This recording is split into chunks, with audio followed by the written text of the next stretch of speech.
Hello, everybody. Welcome to a very, very special edition of Sports Beat. Next to me, of course, my co-host Paul Overjurgy, the editor of the San Bernardino Sun. Paul, good to have you again. Jim Loughran, our analyst, second year with Sports Beat. Jimmy, good to have you. Fellas, what I'm going to talk about is an event that took place earlier in this month in December. On December 5th at Chaffey College, the Southern California Bowl, matching San Bernardino Valley College's undefeated team going against El Camino College, one of the powerhouses in all the United States in junior college. And San Bernardino came out on top 27-21, capping an undefeated season, only its second one in 10 years. And what I felt, in my opinion, as far as being involved as a trainer, one of the most exciting events, especially without a doubt the most exciting football game that I've ever been involved with.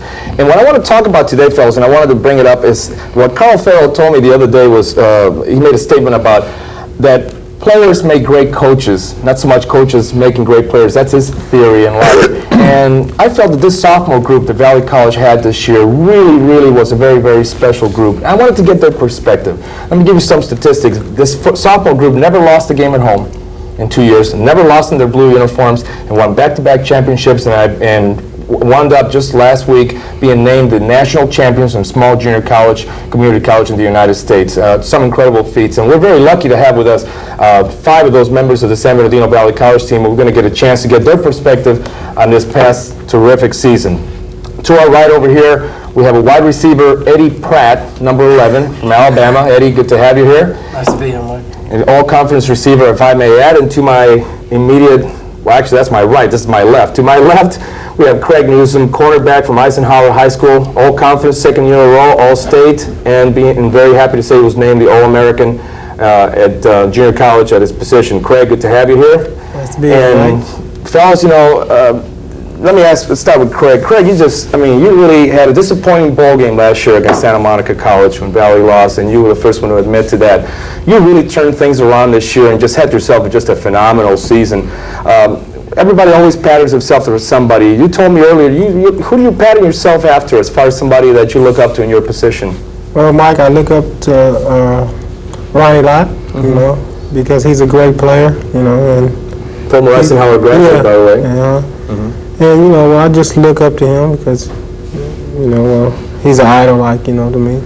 You think of a lot in terms of hitting people or trying to make people know you're after? Yeah, exactly. That's it. Well, times I've seen you play, it looks like you enjoy hitting. Are you hitting? Oh, yeah. Oh, yeah. Yeah. You got great technique as a tackler, and you are a good hitter, and seems like you enjoy doing that out there. Yeah, well, I do. Good. On the other side of the coin, Eddie, you were a former quarterback. You came to us as a quarterback at Valley College. Did you feel when you turned receiver this year, you were one of the wide receivers, and they almost call you Eddie Pratt, the touchdown maker, because he's the kind of guy that, you know, one of those people that seems to get the ball rolling. You know, one of those guys who catches a pass, and for some reason all the receivers, you know, they just turn the light on and they go, you know, they start getting hot. Eddie, my question is, being a quarterback, a former quarterback, did that give you any kind of an advantage? Did it help you appreciate the role of the receiver any better than, let's say, the average receiver? Yeah, it did. You know, coming in as a quarterback and expecting to play quarterback during the spring, you know, I knew all the receivers, and they just made my job easy, Maxwell's job easy, you know. But by being a receiver, I just knew my guys, and I knew what I had to do when I changed over as a receiver. So that's, you know, it was quite easy. Mike, one of the things I thought was important on this team is that the coaching staff was able to convince guys who were featured running backs, a quarterback, that wide receiver is where the action is on this team offensively in a lot of cases. And so you look at all the talent people out there, and you don't have wide receivers or guys in high school just caught the ball. You have guys who knew to do what to do with the ball in the open field. I think Eddie showed that, Tony Gaiter showed that, Johnny Thomas, Kerry Garrett. These guys all were in the backfield in high school. Former running backs that were converted to wide receiver. I guess what Carl said is he liked recruiting the athletes, and he felt the best athlete on a high school team on the average is a running back, and that was just, obviously it worked. Yeah, every time I've seen Eddie touch the football, it seemed like he scored. Talk a little bit about going from quarterback to wide receiver. How was that transition, and did it make it easier because you knew the routes and you knew something about those things? Yeah, it was easy. Coach Farrell, he didn't really say nothing to me. You know, he just just told me to go over here during practice, didn't go over here during practice. So, you know, I So you're basically... doing a little bit of everything, huh? Right, you know, I basically knew, you know, what I had to do, and I guess we needed another receiver at the beginning of the year. You know, I didn't question, you know, his coaching. I just did it, so it was quite easy. Being a team player. Coach Farrell kind of has a perception, at least in the media, that here's a guy who really knows his stuff. Does he project that to the players? If Coach Farrell says that, you know, red is green, are you likely to believe him? Yeah, Yeah. I believe him. I believe him. Blind faith, huh? Yeah, I believe him. Well, I tell you, a lot of emphasis was placed on the offense, but Craig, you know, and to get into the bowl game, okay, you guys were facing a team, El Camino, that was ranked second in the United States in statistical categories on offense, just a juggernaut of an offense. What was the feeling when you guys were on the field, you kicked off to them, what was the feeling after you stopped them in the first series of downs? I mean, did you get a feeling that you perhaps, hey, maybe we can play with these guys and we can make the difference here? Yeah. Well, I felt, you know, after that series, you know, we can, you know, go out and, you know, play, you know. You know, we have the athletes too, you know, to play with, you know, just about anybody. So, you know, we just went out there and played, and we played hard, and we got the victory. And your defense seems like every game, fellas, seems like one thing about Valley College, the offense got a lot of the accolades, but this defense just seemed to get better and better and better. And if you look at the correlation with the professional level, the Super Bowl teams, all the teams that have won it most of the time has been because of the great defense in the big games. And I felt that was the difference. I got a chance to see him from the first game, Mike, against Riverside, and kind of progressed throughout the season. And I noticed the defense getting better, and also a big difference in the specialty teams from the first of the year to the end of the year. Yeah. You know, so both of those areas, the offense was great the whole year, but those two areas vastly improved from what I saw. How about El Camino's defense, Eddie? I mean, were you guys impressed with what you saw of them? I mean, without being nice, obviously, you know, they gave up 41 points against Mount Sac, and I'm sure you guys feasted on those films, you know, on those game films. Did you guys have a feeling you could attack them and actually do the things that you felt comfortable with offensively?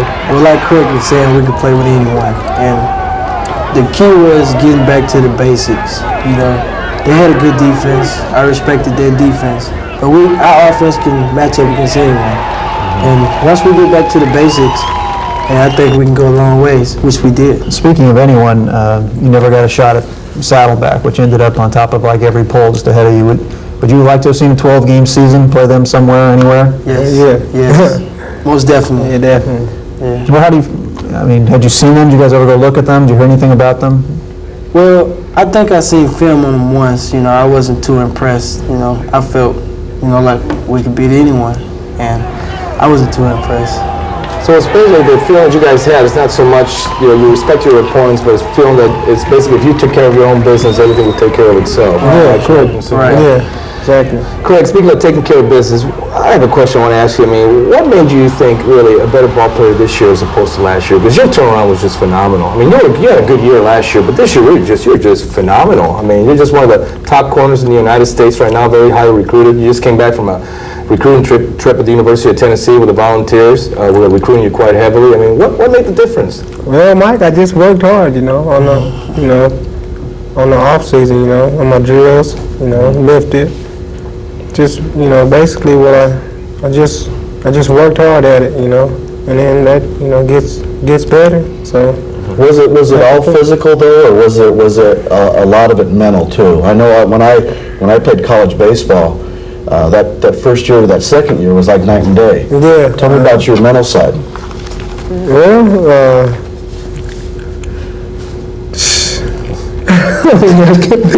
Stop. You asked someone. You cannot answer. I'm nervous. No problem. No, I'm nervous, man. But it had to be a big difference though, is what I was getting at. I mean, between your freshman year and your sophomore year. Yeah. Is it a mental adjustment really, or is that? No, you know, it's So it was just, mostly physical. yeah, you know, working hard at it, you know, on the drills and, you know, so forth, you know, coaching, you know, so I'm at the point now where, you know, well, I feel that I'm, you know, probably the best cornerback in the country, but Got to go out there and prove it. Yeah, true. Well, fellas, you know, it's a shame that we could sit here and just talk to you forever. We have to move on. We got a couple more of your teammates that are coming out in the next segment. You know, I want to thank you very much, Eddie. You know, what a great year you had. You know, you really, like they say, you're the straw that stirs the drink for the wide receivers. You got things rolling. That's what Carl Farrell said. Hey, get this guy the ball, let him make one catch. Everybody else will get going. Craig, a super year. You know, I know your defense held their own against El Camino, did a super job, and you guys had a wonderful year. And I always remember you from returning that interception against Riverside City College, because what went through your mind, the 106 yards, Craig Newsome running out of gas, and he kept thinking of Chris Bergman. He could go the way. We'll never forget that. Thank you, Craig. Thank you, Mike. Hey, we appreciate it. We'll be right back with Sports Beat with a couple more members of the San Bernardino Valley College undefeated National Small College champions after this.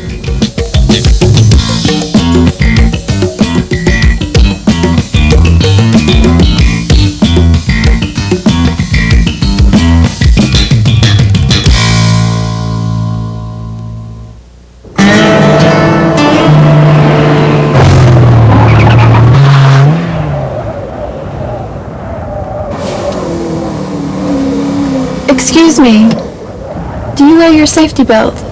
Why, no, I don't wear my safety belt. Thank you.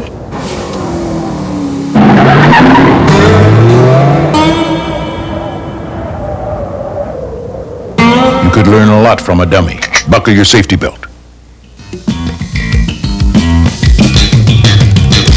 Hi, everybody. Welcome back to our special holiday edition of Sports Beat, honoring the national champions of San Bernardino Valley College football team. To my left, we got a couple other players from that team. Wide receiver Johnny Thomas from San Bernardino High School, number 2. Johnny, good to have you here. Appreciate you coming. Nice to be here, Mike. And here we have to my right, Trent Naeve from Hesperia High School, a linebacker, number 31. Trent, I want to start with you. You know, you've been categorized as a player in that great defense at Valley College that was, and I may be insulting, they said, well, he's too slow, he's not as athletically gifted as the rest of the defensive team, but he's probably the smartest ball player on the whole defensive staff. I mean, would that be a good way of describing you? Yeah. Let me even I'm just saying, the book on you is that you have a great nose for the football, that you really you always seem to be in the right place at the right time. Would that categorize your game? Would that be a for the fair? most part. I don't make all the big plays, but I make the ones that need to be made. Speaking of being in the right place at the right time, in that bowl game, Valley was ahead 27-21, and El Camino was driving down to the 15-yard line at 4th and 10 on about the 20, and you came up with a sack on the second to last play of the game. What was the call there, and then what was going through your mind when you? Well, it was a call to blow when I blitzed from the outside, and I just was rushing in and I saw him, and I didn't want to make the big hit where he could get the ball off or anything from arching his back or something, so I just make sure I smothered it. I was wondering what it's like to come unblocked, see the quarterback, know he doesn't see you, know you're going to get there. I mean, what goes through your mind that fraction of a second? It's you know you have him.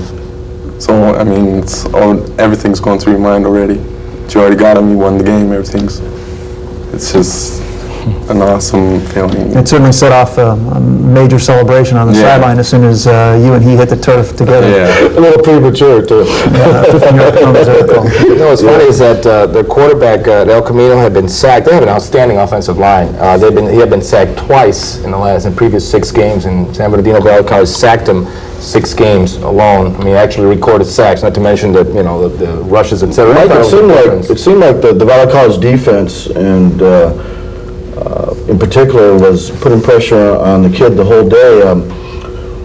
Does that come from films, or do the coaching staff, the game plan they put together, obviously worked effectively?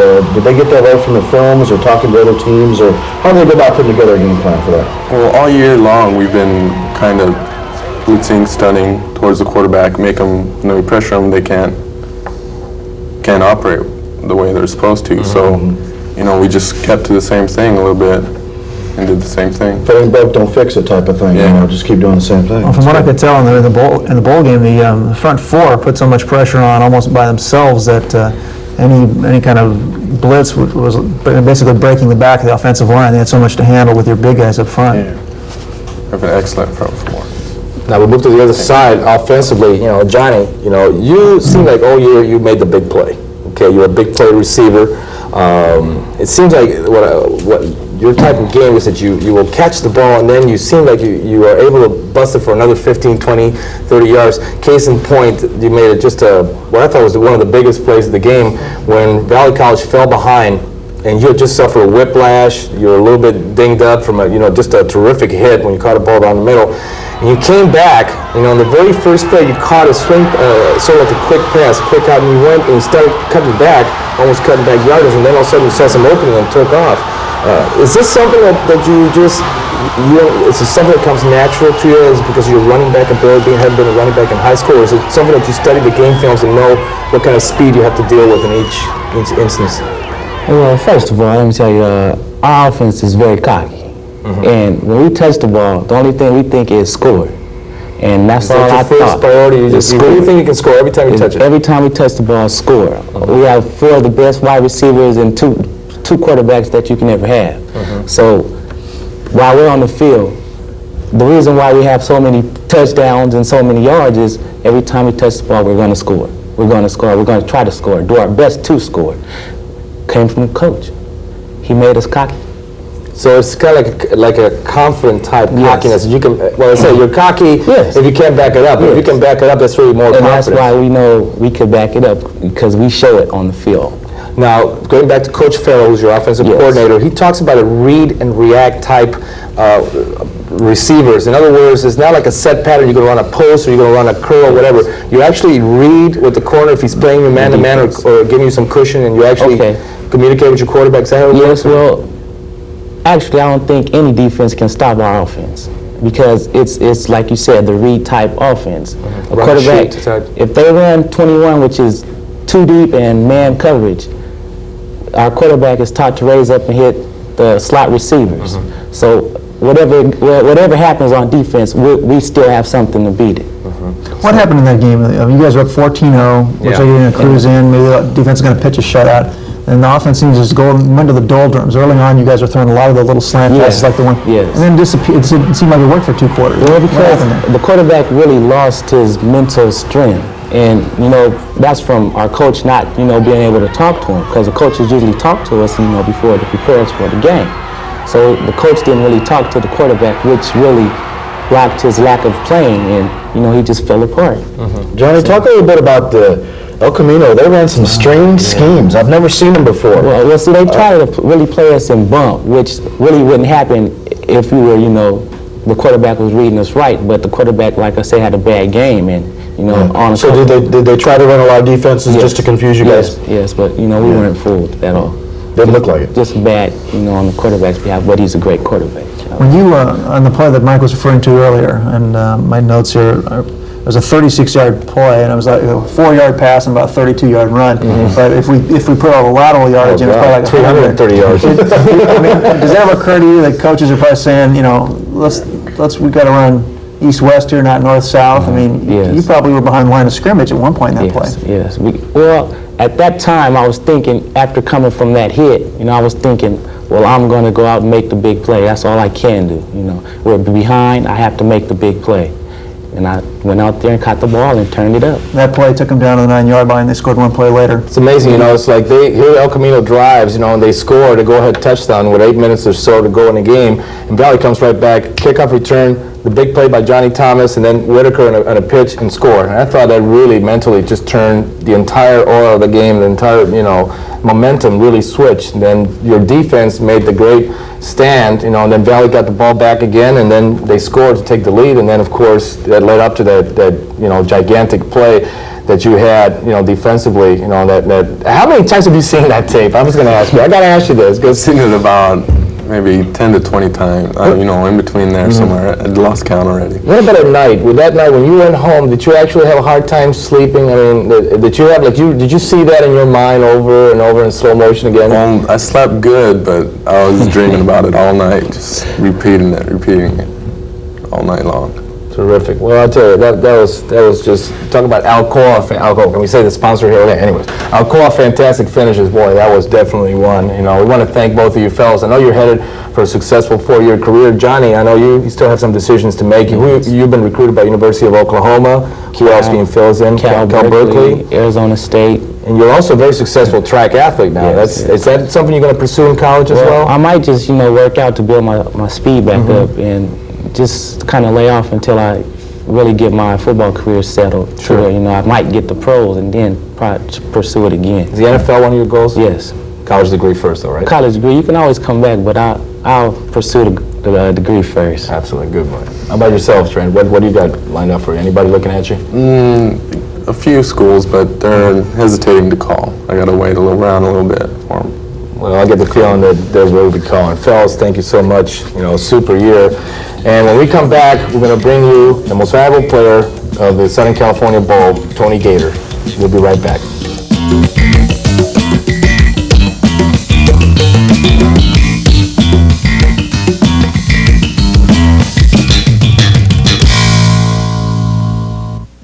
To keep a friend from drinking and driving, just explain things to her. It's 6:45 and our party's at 9 and I still got shopping to do. But if you drive, you'll have to drop me off and pick me up and then I'll be late and you won't be ready. So I'm going to drive and drop you off and then I'm going to do all the things I need to do and I'll be back in time to help you set things up.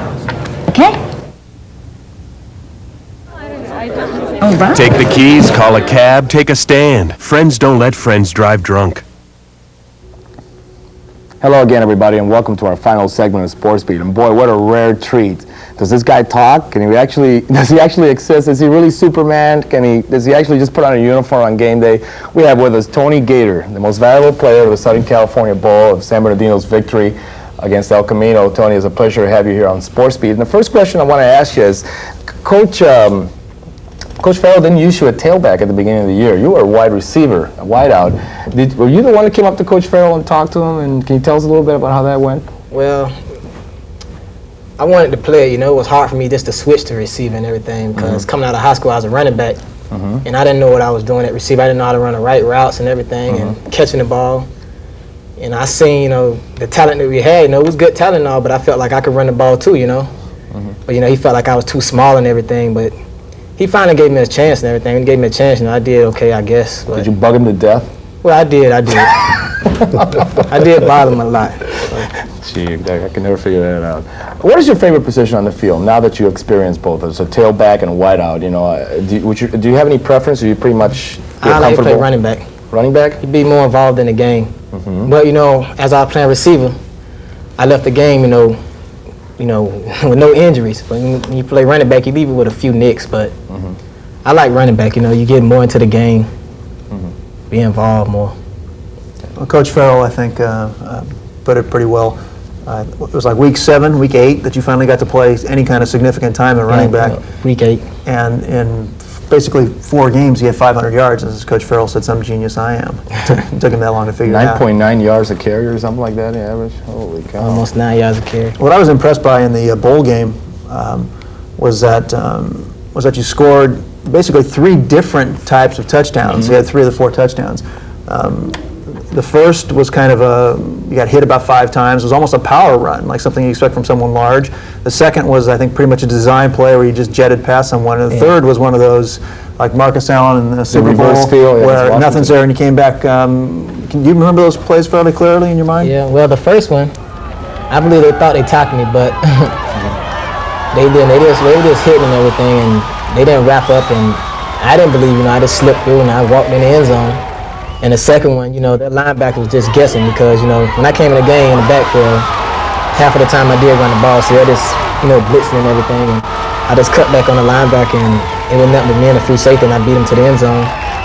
And the third one, we was losing everything. I said, well, I got to do something with the ball. I ran to the right. There was nothing else. So I was like, well, just turn back around, and before I knew it, I was in the end zone. We're talking about, you had a fairly impressive track career at Florida. How did that go? And what kind of times have you run in some of the sprint distances? Well, in the 100 meters, unofficially, I ran a 10.21. And on the 200 meters, I led the nation last year with a 21:01. And we're pushing world-class times here. Well, something like that. Are you thinking in terms of sprinting or football as far as your Well, I want to do career? both. I like to do both. Tony, what's your plans for the future? Tell the folks a little bit about what you have in store for your future. Well, I'd like to be able to play in the NFL one day. I'd like to be able to run the Olympics. Just do a little something like that. Small goals. Yeah. Early mind. Something simple like that. Huh? Yeah. Talk a little bit about your style. Seems like the big guys up front just put body on body, and you pick a hole, and if you get a little daylight, you sneak through. Tell the folks a little bit about your style of running. Well, when I be in the game, I just don't like to be touched, you know. I just try, just run the daylight. The first crack I see, I just accelerate through it, and they say speed is power, and if it's a hole, then it just come open. Speed kills, huh? Yeah, speed kills. Final question, Tony. I wanted to ask you, now that you played California, junior college California ball here, what's your opinion of the caliber of play out here in junior college, community college? Well, it's a lot of competition and everything. It's good football. I thought it'd be harder, but it was good competition. It's one of your goals. I'm sure one of the goals that you want to fulfill is wear that U with the green and the red, right? You're a big University of Miami fan. You're headed there after you leave your career here at Valley College. Is that correct? Yep. I know your family is going to be watching this, and we have to. Oh, we got to. Gosh, it's time flies. They're giving me a signal again. We got to get out of here, fellas. I know you had a million questions. Are there any last questions that you fellas want to ask Tony here before we move on here? Are you going to be in Miami next year or the year after that? Yeah, after that. So you're going to be back at Valley College next year, you think? Yeah. I'm sure Coach Smith will be pleased by that. My God, so is the audience. I know that your family is probably going to be watching a tape of this when you go back to Florida, and I'm sure the only thing I can say to them is thanks a lot. Tony, you're one heck of a ball player and tremendous performer. I know you're a communications major. Have you ever considered stand-up comedy as one of your... No. You will. Talk to me. I'll give you some hints. Well, anyways, Tony, thank you very much for being here. We appreciate it. Fellas, gosh, happy holidays. I won't see you again till next year. Merry Christmas, everybody. We thank you for all your help, and this has been really a terrific show for a terrific team. And that does it for Sports Beat. Where do I look? Here I go. Hey, that does it for Sports Beat. We want to thank all the members of the San Bernardino Valley College National Championship football team, and as well as my co-hosts Paul Overjergy and Jim Lockland. I wish you a very, very Merry Christmas. I'll get it out one of these days. A Merry Christmas. Very, very Merry Christmas. I'll probably doing that 10 times. And a Happy New Year, and we'll see you next year on Sports Beat. For everybody here on the set, this is Mike Sola speaking. So long, everybody.